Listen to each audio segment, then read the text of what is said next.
അതല്ലെങ്കിൽ നോക്കൂ, 25 ലക്ഷം രൂപ ഇൻഷുറൻസ് പ്രഖ്യാപിച്ചിരിക്കുക, ആരോഗ്യ ഇൻഷുറൻസ്. ഇതുണ്ടല്ലോ കേരളത്തിലെ ഇവിടെ ഈ നമ്മുടെ നാടിനെ കുറിച്ച് പറഞ്ഞ ഒരു ധാരണയില്ലാത്ത ആരൊക്കെ ഉണ്ടാക്കിയിട്ടുള്ള കാര്യം. KSRTCയുടെ ഏതാണ്ട് എല്ലാ ആസ്തികളും പണയപ്പെടുത്തി എടുത്തിട്ട് പരസ്യമായിട്ട് പറഞ്ഞല്ലേ അന്നത്തെ മന്ത്രി ഇത് നിലനിൽക്കൂലെന്ന്.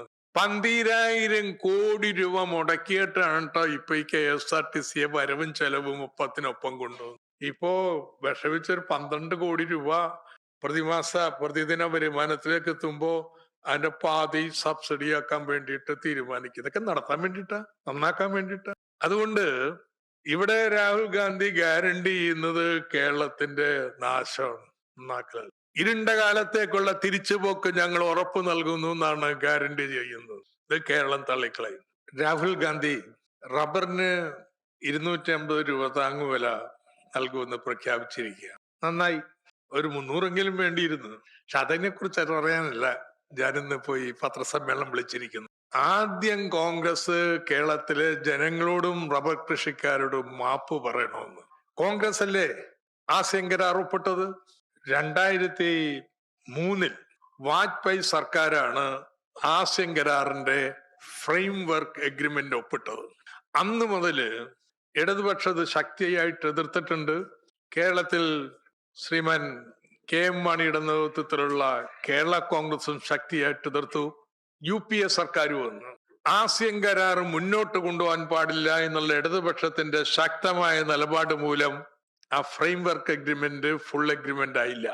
രണ്ടാം UPA സർക്കാർ ഇടതുപക്ഷത്തിനെ UPA എന്ന് പുറത്താക്കിക്കൊണ്ടുള്ള രണ്ടാം UPA സർക്കാർ വന്നു. ആദ്യം ചെയ്ത കാര്യങ്ങളൊന്ന് 2010 ഈ frame work agreement full free trade agreement ആക്കി മാറ്റുകയായിരുന്നു. ഇതിന്റെ ഫലമായിട്ട് കേരളത്തിലേക്ക് റബ്ബർ ഇറക്കുമതി ഇതിക്ക് മുമ്പുള്ള ഒരു ദശാബ്ദത്തിൽ ഏതാണ്ട് 50,000 ടൺ ഒരു വർഷം ഉണ്ടായിരുന്നത് ഇപ്പൊ 5 ലക്ഷം ടണ്ണാണെന്ന്. ഇന്ത്യയുടെ ആഭ്യന്തര ആവശ്യത്തിന്റെ 40% ഇന്ന് ഇറക്കുമതി വഴിയാണ്. ഇതിന്റെ ഫലം എന്തായി? 200-240 രൂപ ഉണ്ടായിരുന്ന റബ്ബറിന്റെ വില 90-130 തകർന്നു വീണു. റബ്ബറിൽ നിന്നുള്ള വരുമാനം അന്ന് 14,000 കോടി ആയിരുന്നത് കരാറ് വെച്ച് കഴിഞ്ഞപ്പോ 6,000-ൽ പരം കോടി രൂപയായി ചുരുങ്ങി. എത്രയും നഷ്ടമെന്നറിയോ കേരളത്തിന്? ഈ കഴിഞ്ഞ 15 വർഷക്കാലം ശരാശരി 2,000 കോടി കൂട്ടിക്കോളൂ. ഏറ്റവും ചുരുങ്ങിയത് 1.25 ലക്ഷം കോടി രൂപയുടെ നഷ്ടം കേരളത്തിലെ റബ്ബർ കൃഷിക്കാർക്കും കേരളത്തിനും സൃഷ്ടിച്ച കരാറാണിത്. കോൺഗ്രസ് ഒപ്പുവെച്ചതെന്ന്. എന്നിട്ട് ഇവിടെ വന്നിട്ടേ ഇതിനെക്കുറിച്ച് കമമുണ്ടാതെ 250 രൂപ താങ്ങുവില നൽകുമെന്ന് പറയുന്നു. 2010 ഒപ്പുവെച്ചത്. 2014 വരെ UPA 2 ഉണ്ടായിരുന്നല്ലോ. അപ്പോഴല്ലേ വില തകർന്നത്? ആ വില തകർന്നപ്പോഴേ കേരളത്തിലെ റബ്ബർ കൃഷിക്കാരെ രക്ഷിക്കാൻ വേണ്ടി എന്തെങ്കിലും ഒരു ചെറുവിരല് രണ്ടാം UPA സർക്കാർ ചെയ്തോ? അനക്കിയ ഒരു പാക്കേജ് ഇന്ത്യക്ക് നേട്ടം ഉണ്ടായി എന്നാ പറയണേ. ആർക്കാ റബ്ബർ ഇറക്കുമതി നടത്തിയതിന്റെ ഫലമായിട്ട് തുറന്നു കൊടുത്തതിന്റെ ഫലമായി നേട്ടം ഉണ്ടായത്? ഒന്ന്, റബ്ബർ കമ്പനികള്, ടയർ കമ്പനികള്. ആ ടയർ കമ്പനികൾ എത്രയോ പഠനങ്ങൾ ഉണ്ടെന്ന് അറിയാമോ? റബ്ബറിന്റെ വില ഇങ്ങനെ ഇടിഞ്ഞിട്ടും ടയറിന്റെ വില ഇടിഞ്ഞില്ല. എന്താ ലാഭം ഉണ്ടാക്കിയത്? ഇനി ഇന്ത്യയിലെ തുണി വ്യവസായം, തൊകല് വ്യവസായം, എഞ്ചിനീയറിങ്, സോഫ്റ്റ്വെയർ, ഇതിന്റെയൊക്കെ കയറ്റുമതി കൂടി. അതൊക്കെ വലിയ നേട്ടമായിട്ടാണ് ഇന്ത്യ സർക്കാർ പറഞ്ഞത്. ആയിക്കോട്ടെ. പക്ഷെ 4 വർഷം UPA സർക്കാർ തുറന്നു ഭരിച്ചപ്പോ ഈ നേട്ടമൊക്കെ ഉണ്ടായപ്പോ കേരളത്തിലെ കൃഷിക്കാർ തകരണു. അതുകൊണ്ട് റബ്ബറിനൊരു പാക്കേജ്. ഈ അന്തർദേശീയമായിട്ട് കേരളത്തിലെ റബ്ബർ മത്സരശേഷി നേടാൻ വേണ്ടിയിട്ട് ഈ പഴയ മരങ്ങളൊക്കെ വെട്ടി പുതിയ നടാൻ വേണ്ടിയിട്ട് ഒരു പ്രത്യേക സബ്സിഡി. ഇവിടെ തന്നെ റബ്ബർ കൃഷിക്കാരുടെ വ്യവസായങ്ങൾ തുടങ്ങാൻ വേണ്ടിയിട്ട് ഒരു പിന്തുണ. എന്തെങ്കിലും ഒരിളവ് കൃഷിക്കാർക്ക് നൽകിയോ? വേറൊന്നും വേണ്ടെന്ന്. ആ തൊഴിലുറപ്പില് റബ്ബർ റീപ്ലാന്റ് ചെയ്യുന്നെങ്കിലും ഉൾപ്പെടുത്തിക്കൂടെയിരുന്നോ? ചെയ്തോ? ഇതൊന്നും ചെയ്യാതെ ഇന്ന് കേരളത്തിൽ വന്നങ്ങ് മേനി നടിക്കുക. ഞങ്ങൾ 170 കോടി 250 രൂപ സബ്സിഡി താങ്ങുവില നൽകുമെന്ന്. UDF തുടങ്ങിയത് ഈ ഫ്ലോർ പ്രൈസ് എത്ര കൊടുത്തതെന്നറിയോ? 2010 ഈ പുതിയ ആസിയൻ കരാർ വന്നത്. അതിനുശേഷം 16 വരെ കേരളം ഭരിച്ചിരുന്നത് UDF അല്ലേ. 200 കോടി രൂപയാണെന്ന് റബ്ബർ കൃഷിക്കാർക്ക് സബ്സിഡി ആയിട്ട് നൽകിയത്.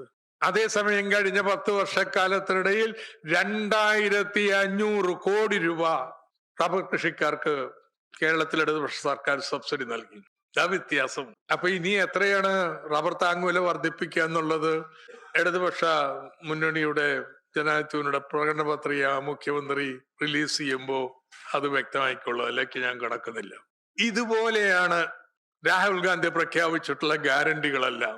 ഈ കേരളത്തിലെ സ്ഥിതി എന്തെന്ന് വിവരമില്ലാത്ത ആരോ ഒക്കെ ഇരുന്ന് പടച്ചുണ്ടാക്കിയിട്ടുള്ള കാര്യങ്ങൾ ഗ്യാരണ്ടി പ്രഖ്യാപിക്കുക. ഒരു ഉദാഹരണം പറയാം. കോളേജിൽ പഠിക്കുന്ന പെൺകുട്ടികൾക്കൊക്കെ 1000 രൂപ വെച്ച് നൽകും. വടക്കേ ഇന്ത്യയിൽ ഇങ്ങനെയുള്ള ഗ്യാരണ്ടി അല്ലെങ്കിൽ തെക്കേ ഇന്ത്യയിൽ പോലും മറ്റ് സംസ്ഥാനങ്ങളിൽ പ്രാധാന്യം എന്താ? പെൺകുട്ടികളുടെ വിദ്യാഭ്യാസത്തിൽ വളരെ പുറകില. അതുകൊണ്ട് പെൺകുട്ടികളുടെ വിദ്യാഭ്യാസത്തെ പ്രോത്സാഹിപ്പിക്കാൻ വേണ്ടി ഇങ്ങനെയുള്ള ആനുകൂല്യങ്ങൾ നൽകുന്നു. കേരളത്തിലെ കോളേജുകളിൽ ഭൂരിപക്ഷം പേരും 70% പെൺകുട്ടികളല്ലേ. അവിടെ നടപ്പാക്കിയ കാര്യം ഇവിടെ പ്രഖ്യാപിക്കുന്ന എന്താ കാര്യമുള്ളത്? ഇവിടെ എന്താ വേണ്ടേ? കേരളത്തിൽ വേണ്ടത് ആൺകുട്ടിയാണെങ്കിലും പെൺകുട്ടിയാണെങ്കിലും കോളേജിൽ പഠിക്കുമ്പോൾ ജോലിക്ക് വേണ്ടിയുള്ള പരിശീലനത്തിലൊന്നും ഏർപ്പെടുന്നില്ല. അങ്ങനെ നൈപുണ്യ പരിശീലനത്തിൽ ആരെ ഏർപ്പെട്ടാലും അവർക്ക് കണക്റ്റീവ് വർക്ക് പ്രകാരം 1000 രൂപ നൽകും. ഏതാ കേരളത്തിന് അനുയോജ്യം? അതല്ലെങ്കിൽ നോക്കൂ, 25 ലക്ഷം രൂപ ഇൻഷുറൻസ് പ്രഖ്യാപിച്ചിരിക്കുക, ആരോഗ്യ ഇൻഷുറൻസ്. ഇതുണ്ടല്ലോ കേരളത്തിലെ ഈ നമ്മുടെ നാടിനെ കുറിച്ച് പറഞ്ഞ ഒരു ധാരണയില്ലാത്ത ആരൊക്കെ ഉണ്ടാക്കിയിട്ടുള്ള കാര്യം. കേരളത്തിൽ ഇപ്പൊ എന്താ നിലവിലുള്ള പൊതു ആരോഗ്യ സംവിധാനം അല്ലെങ്കിൽ ആ റേറ്റിൽ ചികിത്സ നൽകാൻ തയ്യാറുള്ള മറ്റ് സ്വകാര്യ സ്ഥാപനങ്ങളടക്കം 42 ലക്ഷം കുടുംബങ്ങൾക്ക് ചികിത്സ അവിടെ പോയി തേടിയാൽ ആ സ്ഥാപനങ്ങൾക്ക് റീഎംബേഴ്സ് ചെയ്യും. പൊതു ആരോഗ്യ സംവിധാനത്തെ സംരക്ഷിച്ചുകൊണ്ടുള്ള ഒരു അഷുറൻസ് പ്രോഗ്രാമാണ്. 5 ലക്ഷം രൂപയേ ഉള്ളൂ.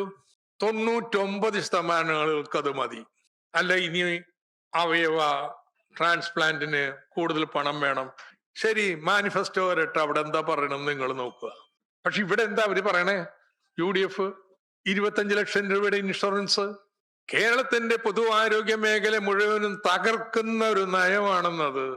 ഈ അഷുറൻസ് പ്രോഗ്രാം ആദ്യം ഇൻഷുറൻസ് ആയിട്ട് തുടങ്ങിയതാ.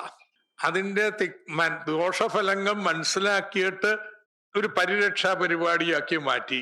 കേന്ദ്രത്തിന്റെ ചെറിയൊരു സഹായവും കൂടി നമുക്ക് കളയണ്ട, അതും കൂടി മേടിക്കാൻ പറ്റുന്ന രീതിയിൽ അതിപ്പോ 42 ലക്ഷം കുടുംബങ്ങൾക്കല്ല, എല്ലാ കുടുംബങ്ങൾക്കും ഏതെങ്കിലും ഒരു ഇൻഷുറൻസോ അൻഷുറൻസോ നൽകുന്ന രീതിയിൽ വിപുലപ്പെടുത്തിയിരിക്കുക. പൊതു ആരോഗ്യ സംവിധാനത്തെ ശക്തിപ്പെടുത്താൻ ഉതകുന്ന രീതിയിൽ ഒന്നുണ്ടാക്കുമ്പോൾ അതിനെ തകർക്കുന്ന ഒരു പരിപാടിയായിട്ട് വരുന്നത് ആരിന്ന് കാശ് വാങ്ങിയിട്ടാ? വാർത്തകൾ പലതും വരുന്നുണ്ട് കേട്ടോ. ഇന്ത്യയിലെ പ്രധാനപ്പെട്ട ഫാർമ കമ്പനികളെല്ലാം കോൺഗ്രസിന് സംഭാവന നൽകിയിട്ടുണ്ട്. വലിയ തോതിൽ കോർപ്പറേറ്റ് ഇൻവെസ്റ്റ്മെന്റ് ആശുപത്രികളിലേക്ക് വരെയാണ്. റെക്കോർഡിലുള്ളതാണ്. കോൺഗ്രസിന് ബോണ്ട് വഴി പണം നൽകിയിട്ടുള്ളത്. അവർക്ക് വേണ്ടിയിട്ട് കേരളത്തിലെ പൊതു ആരോഗ്യ സംവിധാനത്തെ അച്ചാരം കൊടുക്കുന്ന പണിയായിട്ടാണ് രാഹുൽ ഗാന്ധി കേരളത്തിലേക്ക് വന്നിട്ടുള്ളത്. ഇതുപോലെ ഏത് വേണമെങ്കിലും, ഞാനിപ്പോ ഓരോന്നെടുത്ത് പറയുന്നില്ല. വയോജനങ്ങൾക്ക് എന്താ കൊടുക്കാൻ പോണത്? ഡിപ്പാർട്ട്മെന്റ്. എന്താ ഇതിന്റെ അസംബന്ധം? വയോജനങ്ങളുടെ ഏറ്റവും വലിയ പ്രശ്നം ആരോഗ്യ പരിരക്ഷയാ. അതിന് വേറെ ഡിപ്പാർട്ട്മെന്റ് ഉണ്ടാക്കിയതുകൊണ്ട് ഗുണമുണ്ടോ? വയോജന ആരോഗ്യ പരിരക്ഷ എടുത്ത് പുതിയ ഡിപ്പാർട്ട്മെന്റ് കൊടുക്കുവോ? കേരളത്തിൽ വേണ്ടതേ social security mission, social welfare department, തദ്ദേശ ഭരണ സ്ഥാപനങ്ങള്, ആരോഗ്യ വകുപ്പ്, ഇവരെല്ലാവരും കൂടി ചേർന്ന് കേരളത്തിലെ വയോജനങ്ങൾക്ക് സംരക്ഷണം, കിടപ്പ് രോഗികൾക്ക് പരിപൂർണ പരിരക്ഷയുടെ ഒരു നെറ്റ്വർക്ക് ഉണ്ടാക്കുക. അത് നടക്കോ ഇല്ലേ എന്നുള്ളത്, നടക്കുന്നുണ്ടോ ഇല്ലയോ നോക്കാൻ വേണ്ടിയിട്ട് ഒരു വയോജന കമ്മീഷൻ. അവിടെയാണ് ഭയങ്കര കണ്ടുപിടുത്തോട്ട് ഇറങ്ങിയിരിക്കുന്നത്. ഞങ്ങളിവിടെ ഒരു ഡിപ്പാർട്ട്മെന്റ് ഉണ്ടാക്കും പോലും. KSRTC ഇപ്പൊ എന്താ നടക്കുന്നത്? തെലങ്കാനയിലും കർണാടകത്തിലും രണ്ടിടത്തും ചാർജ് കൂട്ടിയില്ലേ? UDF അവരുടെ ഭരണം അവസാനിപ്പിച്ചപ്പോ 3000 കോടി രൂപ KSRTCയുടെ ഏതാണ്ട് എല്ലാ ആസ്തികളും പണയപ്പെടുത്തി എടുത്തിട്ട് പരസ്യമായിട്ട് പറഞ്ഞല്ലേ അന്നത്തെ മന്ത്രി ഇത് നിലനിൽക്കൂലെന്ന്. 12,000 കോടി രൂപ മുടക്കിയിട്ടാണ് കേട്ടോ ഇപ്പൊ ഈ KSRTC വരവും ചെലവും ഒപ്പത്തിനൊപ്പം കൊണ്ടുപോകുന്നത്. ഇനി എന്താ മുൻഗണന? ഇനി അടിയന്തരമായിട്ട് വേണ്ടത് ആ പാവപ്പെട്ട പെൻഷൻകാരുടെ പെൻഷൻ പരിഷ്കരിക്കണം. ജീവനക്കാര് നന്നായി പണിയെടുത്തിട്ടാണ് കേട്ടോ ഈ വരുമാനം ഇങ്ങനെ വർദ്ധിച്ചിട്ടുള്ളത്. അവർക്കൊരു അംഗീകാരം നൽകണം. പൊതു ഗതാഗത സംവിധാനം എന്ന നിലയിൽ KSRTC ശക്തിപ്പെടുത്തണം. എന്തുകൊണ്ടാ? അങ്ങനത്തെ ഒരു ഗതാഗത സംയോജിത സംവിധാനത്തെ കുറിച്ച് നിങ്ങള് ഹൈസ്പീഡ് ട്രെയിന് വന്നിറങ്ങിയാൽ RTTS വഴിയാണെങ്കിൽ, അല്ലെങ്കിൽ നിങ്ങൾക്ക് മെട്രോ വഴി പോവാം, അല്ലെങ്കിൽ പൊതു ഗതാഗതത്തിലൂടെ പോവാം, നിങ്ങൾക്ക് പിന്നെ ഓട്ടോ പിടിക്കാം, അതിനെ കൊറ്റ ടിക്കറ്റിന് എല്ലാത്തിനും അവസാന മൈല് നടന്നു പോകാം. ഇങ്ങനൊരു സംയോജിത ഗതാഗതത്തിൽ ഏറ്റവും നിർണായകമാണ് പൊതുഗതാഗതം എന്ന് പറയുന്നത്, KSRTC എന്ന് പറയുന്നത്. അതിനെ സംരക്ഷിക്കുന്ന വേണ്ട പണം കൊടുക്കുകയും ചെയ്യും. അപ്പോഴാണ് ഇപ്പോ വിഷമിച്ചൊരു 12 കോടി രൂപ പ്രതിദിന വരുമാനത്തിലേക്ക് എത്തുമ്പോ അതിന്റെ പാതി സബ്സിഡി ആക്കാൻ വേണ്ടിയിട്ട് തീരുമാനിക്കും. ഇതൊക്കെ നടത്താൻ വേണ്ടിയിട്ടാ, നന്നാക്കാൻ വേണ്ടിയിട്ടാ. അതുകൊണ്ട് ഇവിടെ രാഹുൽ ഗാന്ധി ഗ്യാരണ്ടി ചെയ്യുന്നത് കേരളത്തിന്റെ നാശമാണ്, നന്നാക്കൽ. ഇരുണ്ട കാലത്തേക്കുള്ള തിരിച്ചുപോക്ക് ഞങ്ങൾ ഉറപ്പ് നൽകുന്നു എന്നാണ് ഗ്യാരണ്ടി ചെയ്യുന്നത്. ഇത് കേരളം തള്ളിക്കളയും. യെസ്, ചോദ്യങ്ങളാണ്. പക്ഷേ ഇത് ഈ ഗ്യാരണ്ടിയെ സംബന്ധിച്ച് പറയുന്നുണ്ട്. ഗ്യാരണ്ടിയിൽ പറയുന്ന അപ്രായോഗികമായ പല കാര്യങ്ങളും, ഇപ്പൊ KSRTC തന്നെ സ്ത്രീകൾക്ക് സൗജന്യ യാത്ര നൽകുകയാണെങ്കിൽ KSRTC എന്ന് പറഞ്ഞ സംവിധാനം ഉയർത്തിക്കൊണ്ടുവന്നത് പൂർണ്ണമായി നിശ്ചലമാകും. പൊതുഗതാഗതം സംബന്ധിച്ച് കേരളം സംബന്ധിച്ച് വലിയ പ്രശ്നമാണ്. ഇത് ഈ പറഞ്ഞ ആരോഗ്യ ഇൻഷുറൻസ്, 25 ലക്ഷം രൂപയുടെ ആരോഗ്യ ഇൻഷുറൻസ് എന്ന് പറഞ്ഞാൽ എവിടെയാണ് ഇത് പ്രായോഗികമാക്കിയതെന്ന് അറിയില്ല. ന്യായ പദ്ധതിയിൽ അന്ന് പറഞ്ഞത് 6,000, ഇപ്പൊ പറയുന്നത് 3,000. 18 മാസം മുടക്കം വരുത്തിയിട്ടാണ് അവർ പോയത്. ഇതെല്ലാം LDF പറയുമ്പോഴും ഇത് ആ നിലയിൽ ചർച്ച ചെയ്യാനോ പഴയ ഇരുണ്ട കാലത്തെ ഓർമ്മപ്പെടുത്താനോ ജനങ്ങൾക്ക് ഇടയിൽ ഇപ്പൊ പുതിയ ഈ വലിയ തരത്തിൽ വലതുപക്ഷ മാധ്യമങ്ങളോ പരസ്യം കൊണ്ടോ അടിച്ചേൽപ്പിക്കാൻ ശ്രമം നടത്തുന്നുണ്ട്. അതെങ്ങനെയാണ് LDF ഈ തെരഞ്ഞെടുപ്പിൽ പ്രതിരോധിക്കുക? എന്റെ ഈ വർത്താനോ അതിന്റെ ഭാഗമായിട്ട്, ആ പ്രതിരോധത്തിന്റെ ഭാഗമായിട്ട് കണക്കാക്കിയുള്ളൂ. ഒരു പ്രശ്നം എന്ന് വെച്ച് കഴിഞ്ഞാലേ, ഇന്ന് മാസ് കമ്മ്യൂണിക്കേഷൻ ചാനൽസ് മുഴുവനും അതിൽ ചുരുക്കം ഒരു ഭാഗം ഒഴിച്ചാൽ LDF വിരുദ്ധമാണ്. അതിന്റെ ഉടമസ്ഥന്മാരുടെ നിലപാടാണ് കേട്ടോ. നമുക്ക് ഒരിക്കലും അതില് ജീവനക്കാര് എന്തോ ചെയ്യുന്നു എന്നുള്ളതല്ല. ആണ്. അപ്പോ ഈ പറഞ്ഞതല്ല വരുന്നത്, ഗ്യാരണ്ടിയുടെ ആരവമാണ് വരുന്നത്, അതാണ് കേറുന്നത്. അപ്പൊ അതിനെ പ്രതിരോധിക്കാന്ന് പറയുന്നത്, ഒന്ന്, ഇതുപോലെ മാസ് മീഡിയ എന്ത് വന്നാലും ഉപയോഗപ്പെടുത്തുക. പക്ഷെ അതിനേക്കാൾ ഉപരി ഇന്റർപേഴ്സണൽ കമ്മ്യൂണിക്കേഷൻ, വരമൊഴിയല്ല വാമൊഴി. നിങ്ങൾ വീടുകൾ കയറി വർത്താനം പറയണം, അതപ്പാ ചെയ്തുകൊണ്ടിരിക്കണേ.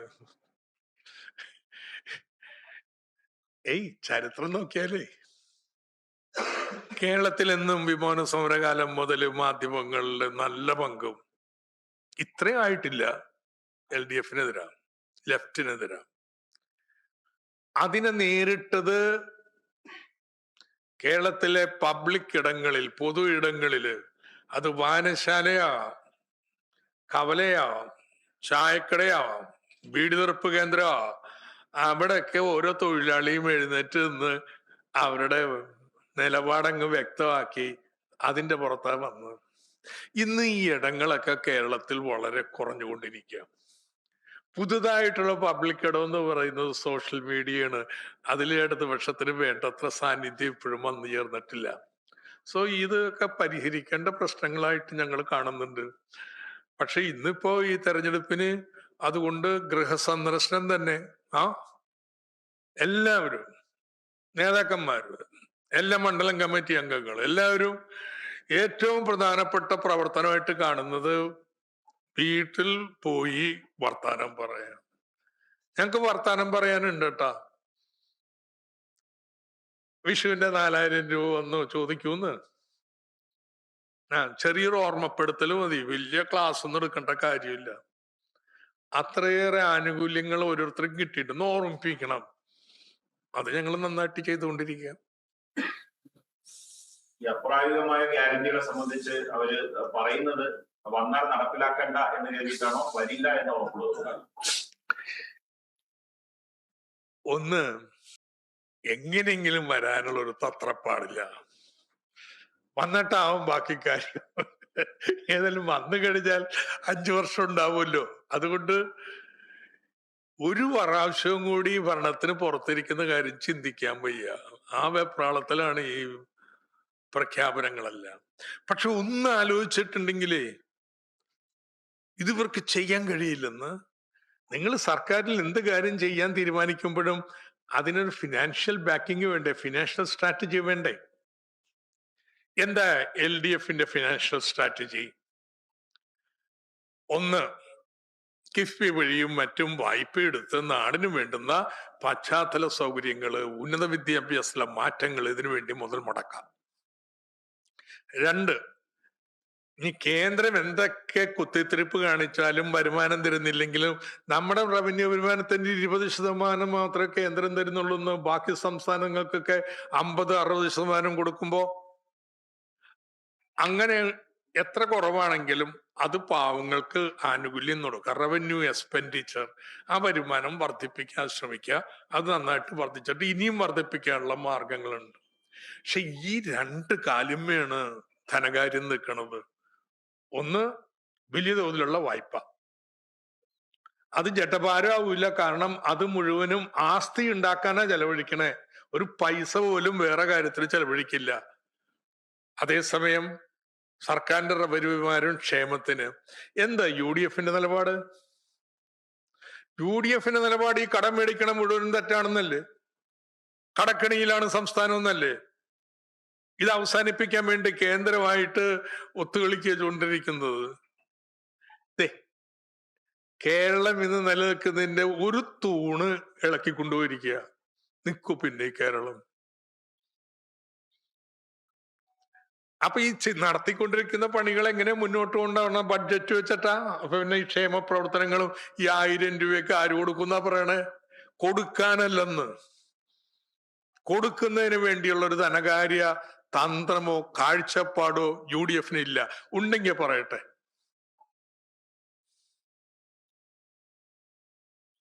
ഇതുവരെയും അത് പറഞ്ഞു കേട്ടിട്ടില്ല കേട്ടോ. ഈ പ്രഖ്യാപനങ്ങൾ ഗ്യാരണ്ടി കേൾക്കാന്ന് ഞങ്ങൾ എങ്ങനെ ഇതിന് പണം കണ്ടെത്താ എന്ന് എന്ന് ഏതെങ്കിലും UDF നേതാവ് പറഞ്ഞിട്ടുണ്ടാ?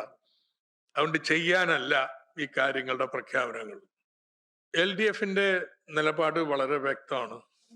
ഒന്ന്, കിഫ്ബി പോലുള്ള ധനകാര്യ സ്ഥാപനം ഉപയോഗപ്പെടുത്തി എത്ര വിഭവം സമാഹരിക്കാൻ പറ്റുമോ സമാഹരിച്ച് കേരളത്തിലെ പശ്ചാത്തല സൗകര്യങ്ങള്, നമ്മൾ ഉന്നത വിദ്യാഭ്യാസം 1-ാം നമ്പറാക്കും.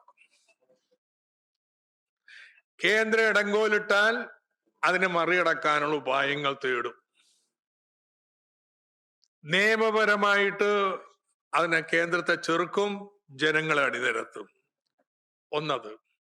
2, റവന്യൂ വരുമാനം വർദ്ധിപ്പിക്കണം. റവന്യൂ വരുമാനം വർദ്ധിപ്പിക്കുന്നതിന് GST വരുമാനത്തിൽ വർധന ഉണ്ടാക്കാനുള്ള സാധ്യതകൾ കൂടുന്നുണ്ട്. കാരണം ഇത്രയും നാളെ മറ്റ് സംസ്ഥാനങ്ങളിൽ നിന്ന് വരുന്ന ചരക്കുകൾക്കും നമുക്ക് നികുതി കിട്ടും, അവിടെ കൊടുത്ത നികുതി. പക്ഷെ ഏതൊക്കെ ചരക്കാ ഇങ്ങനെ അവിടെ നിന്ന് വരുന്നതെന്ന് അറിയാനൊരു മാർഗം ഉണ്ടായിരുന്നില്ല. ഇപ്പോ നമ്മളെടുത്ത ശക്തമായ നിലപാട് മൂലം ഇതിലൊക്കെ ചില ഭേദഗതികൾ കൊണ്ടുവന്നിട്ടുണ്ട്. അതുകൊണ്ട് പണ്ട് വാളയാറ് അഴിമതി അവസാനിപ്പിച്ചേ 5 വർഷക്കാലം. ആ ചെക്ക് പോസ്റ്റുകളിലൊക്കെ നമ്മൾ ചെക്ക് പോസ്റ്റ് വെക്കാൻ പറ്റൂല. കേരളത്തിൽ നിന്ന് കടന്നു വരുന്ന വണ്ടികള് അത് നിരീക്ഷണത്തില് അതിന്റെ കപ്പാസിറ്റി എന്താണ്, ആർക്കാണ്, തത്സമയം തന്നെ അതിന്റെ ബില്ലുണ്ടോ എന്നൊക്കെ പരിശോധിക്കാൻ ഏർപ്പാടുണ്ടാക്കും. GST വരുമാനം ഗണ്യമായിട്ട് വർദ്ധിപ്പിക്കുന്നു. ഇതുപോലെ റവന്യൂ ഇതര വരുമാനം. പിന്നെ ഒരു കാര്യം കൂടി മനസ്സിലാക്കാം. കേരളത്തിലെ വ്യവസായ മേഖലയിൽ വലിയ ഉണർവ് വന്നുകൊണ്ടിരിക്കുകയാണെന്ന്. അതാണ് കഴിഞ്ഞ 5 വർഷക്കാലത്തുണ്ടായ ഏറ്റവും പ്രധാനപ്പെട്ട മാറ്റം. 2 ലക്ഷം കോടി രൂപയുടെ നിക്ഷേപത്തിനുള്ള ചർച്ചകളും കരാറുകളും MOU ആണ്. അതിന് 35,000 കോടി രൂപയുടെ തുടങ്ങിക്കഴിഞ്ഞിരിക്കണോ? നാനോ നമ്മുടെ സൂക്ഷ്മ സംരംഭങ്ങളില്ലേ, അതിൽ 1 ലക്ഷത്തിന് 1 കോടി രൂപയുടെ സംരംഭങ്ങളായിട്ട് മാറ്റാനുള്ള പരിപാടികൾ പ്രഖ്യാപിച്ചിരിക്കുക. ചെറുകിട സംരംഭങ്ങളെ 100 കോടി രൂപയുടെ ആയിട്ട് 1000 സംരംഭങ്ങളെ വളർത്താൻ. ഈ വളർച്ചയുണ്ടല്ല വരുമാനം വർദ്ധിപ്പിക്കും. GSTയുടെ വരുമാനം എടുത്തിട്ടുണ്ടെങ്കിൽ നമ്മളെല്ലാവരും വിചാരിച്ചത് ഉപഭോക്തൃ സംസ്ഥാനങ്ങൾക്കായിരിക്കും നേട്ടം എന്നാണ്. നമുക്കത് ഉണ്ടായില്ല. എന്നാൽ ബാക്കി ഉപഭോക്തൃ സംസ്ഥാനം, ഉയർന്ന ഉപഭോഗമുള്ള സംസ്ഥാനങ്ങൾക്ക് നേട്ടം ഉണ്ടായി. അവരുടെ പ്രത്യേകത എന്താണോ? മാനുഫാക്ചറിങ് കൂടിയാണ്. അതുകൊണ്ട് അവിടുത്തെ മാനുഫാക്ചറിങ് മേഖലയിൽ വരുന്ന വരുമാനം നേരിട്ട് അവർക്ക് തന്നെ കിട്ടുന്നു. കേരളം മുഴുവൻ ഇൻഡസ്ട്രേറ്റ് കൊണ്ടുവരലാണ്. അത് IGST ആണ്. അതിന്റെ കണക്ക് നോക്കാൻ പറ്റുന്നില്ല.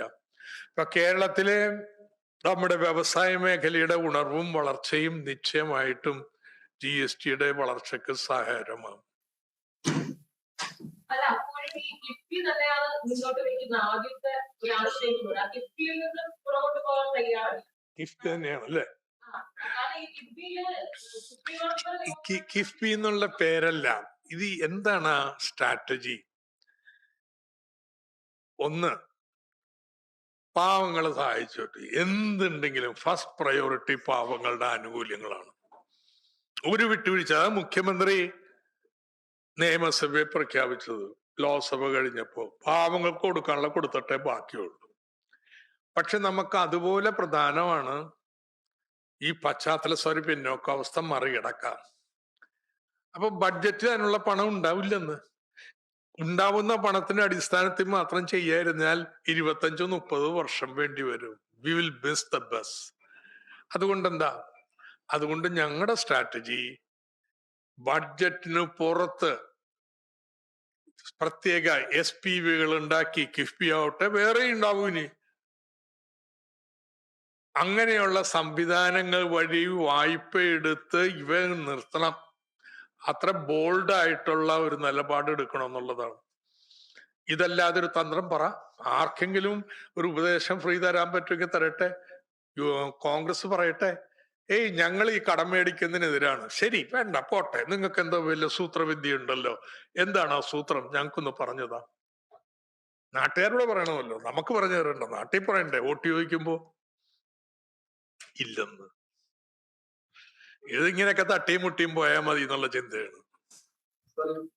സംസ്ഥാന സെക്രട്ടറി സംസ്ഥാന സെക്രട്ടറി 10-15 ദിവസമായി വാർത്താ സമ്മേളനം അദ്ദേഹം ദിവസവും ഞാൻ കാണുന്നുണ്ടല്ലോ അദ്ദേഹം സംസാരിക്കുന്നത്. എനിക്ക് അറിഞ്ഞൂടാ. വാർത്താ സമ്മേളനം ഒഴിവാക്കിയിട്ടുണ്ട്. അതെനിക്ക് അറിഞ്ഞൂടാ. പാർട്ടി അങ്ങനെ എന്തോ നിർദ്ദേശം എന്തായി പറയണേ?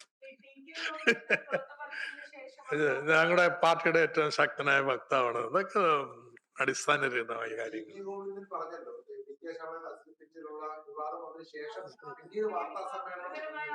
സോറി, എനിക്ക് അറിഞ്ഞൂടാ. ഞാൻ വലിയ തിരക്കിലായിരുന്നു. എനിക്കറിഞ്ഞൂടാ. നിങ്ങളുടെ TV കാണാറുമില്ല. അതുകൊണ്ട് ഇത് ആരാ വർത്താനം പറയണമെന്ന് എനിക്കറിയത്തില്ല കേട്ടോ.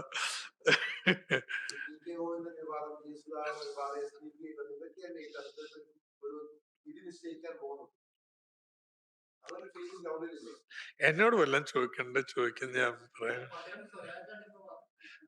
എന്തോ? ഇല്ല, ഞങ്ങളെല്ലാരും വർത്താനം പറയാൻ തീരുമാനിച്ചിരിക്കണം. അതും പറഞ്ഞേക്കാലോ. സ്വരാജ് ഉണ്ടാവും, ബിജു ഉണ്ടാവും, എല്ലാരും വർത്താനം പറയാം.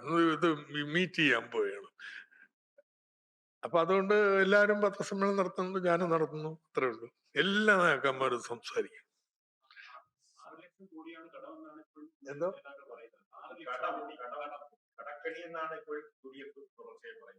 കടക്കണി ഈ കടത്തിന്റെ വലിപ്പം കാണിച്ച് പേടിപ്പിക്കല്. ഒരു ഒത്ത മനുഷ്യന്റെ, ഒരു കൊച്ചു കുഞ്ഞിന്റെ തലയിൽ കൊണ്ടുപോയിട്ട് 1 കിൻഡൽ ചാക്ക് വെച്ചാൽ വീണു പോവും. ഒത്ത മനുഷ്യന്റെ തല വെച്ചാൽ ചുമക്കും. അതുകൊണ്ട് ഈ കടത്തെ എപ്പോഴും അളക്കേണ്ടത് സമ്പദ്ഘടന വലിപ്പമായിട്ട് താരതമ്യപ്പെടുത്തിയിട്ടാ. അങ്ങനെ താരതമ്യപ്പെടുത്തുമ്പോ കടക്കണിയിലൊക്കെ അല്ല കേരളം പോണത്, മറിച്ച് 39% GDP-യുടെ കടവുണ്ടായത്. ഇതിപ്പോ കുറഞ്ഞു 34% എങ്ങനെ കടക്കണിയിലൊക്കെ പോണേ? പിന്നെ ഈ 5 വർഷത്തിനിടയിൽ കടം 65% കൂടിയിട്ടുള്ളൂ. UDF-ന്റെ കാലത്ത് 93% വർദ്ധിച്ചത് 5 വർഷം.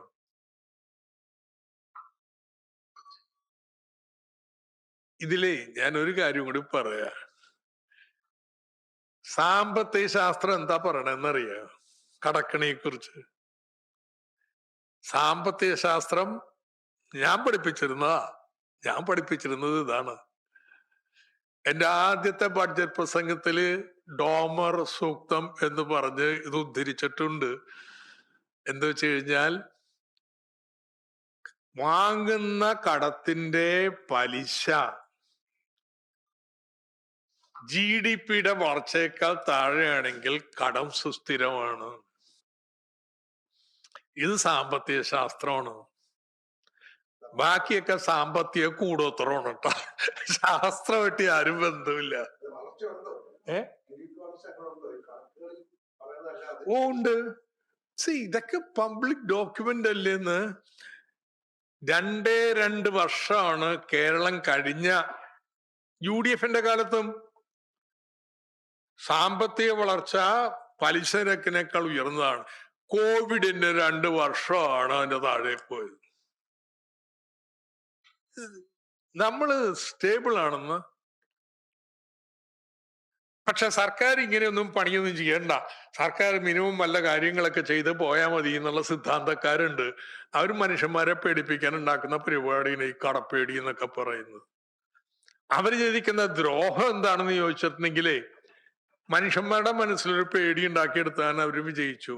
അതുകൊണ്ട് ഈ കേന്ദ്രം നമ്മുടെ മേലെ ഈ കടന്നുകയറ്റവും ഒക്കെ ചെയ്തിട്ടും ജനരോഷം എന്തുകൊണ്ട് കേന്ദ്രത്തിനെതിരായി ഉയരുന്നില്ല എന്ന് ചോദിച്ചാല്, ഇവിടെ നാട്ടിലെ കുറച്ച് വിദ്വാന്മാരും പ്രതിപക്ഷവും എല്ലാം ചേർന്ന് ഭയങ്കര കടത്തിലാണ്. അപ്പൊ കേന്ദ്രം രക്ഷിക്കുകയല്ലേ കേരളത്തെ ഇടപെട്ട് കഴിഞ്ഞാല്. അങ്ങനത്തെ ഒരു ചിന്ത ഉണ്ടാക്കി ഞങ്ങളുടെ പരാജയ.